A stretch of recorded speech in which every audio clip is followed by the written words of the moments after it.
Scots, a lot of people are quite surprised you're going back on the pitch again. Daft, you may say, Stuart. Daft. You just can't let it go, can you? Well, it's we kind of spoke about over kind of Christmas time, myself and Mark Robertson, just obviously saying how good it would be to potentially get back out in the pitch, and it's come sooner than we thought. You all agreed to that? Well, me and Mark had spoke about it, and then obviously there was nothing really kind of in the plan, if you like, and nothing organised. And to be honest, it all came about. Mark Stewart from Earlston Sevens convener phoned me to ask to actually speak in hospitality, and conversations took a slight twist. I said that we could maybe offer up a couple of oldies and enter a team. And did you bite your hand off? Well, no. A couple of weeks later, he came back and said, I think it'll be a great idea. So, here we are, trying to put a squad together for Earlston. It was a tremendous day for you all, and Mark Robertson was involved, Lee Jones involved, yourself of course. Who else are you going to be able to persuade from that lot? Look, it was brilliant, and it's days like that you'll never forget.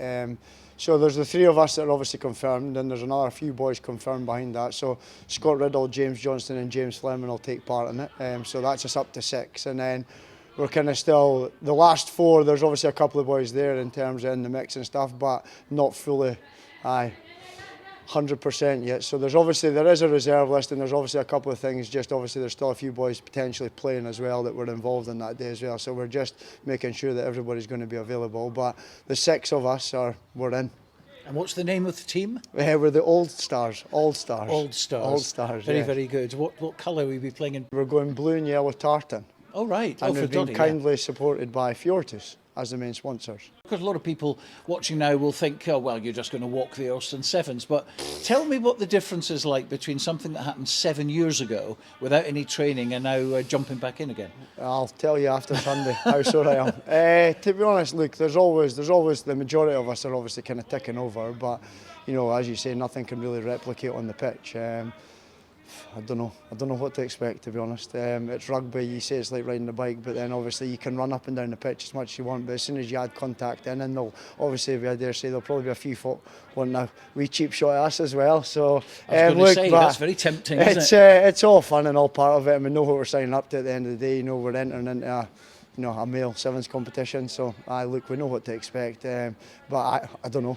Hopefully we manage to survive. It might be one game, it might be 2 games, who knows where it goes. But I know one thing is, from obviously working with you at the Coast to Coast thing for the Doddy Weir Foundation and everything else, that was a fantastic event, and you really, put a lot of work into that behind the scenes.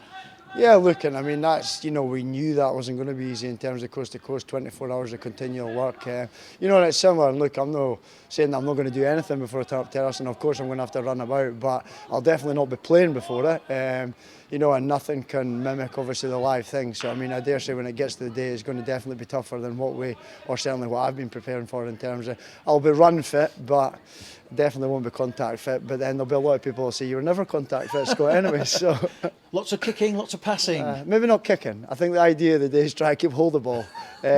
Lots of passing, but I know. Look, we'll have to try and keep a hold of it for many phases to make obviously the day easier. It's a lot easier to attack than defend in sevens. So we'll be looking to obviously probably minimise contacts, keep the ball alive, and I hopefully keep a hold of it for phases. But it's a few weeks on since you actually made that decision. No regrets?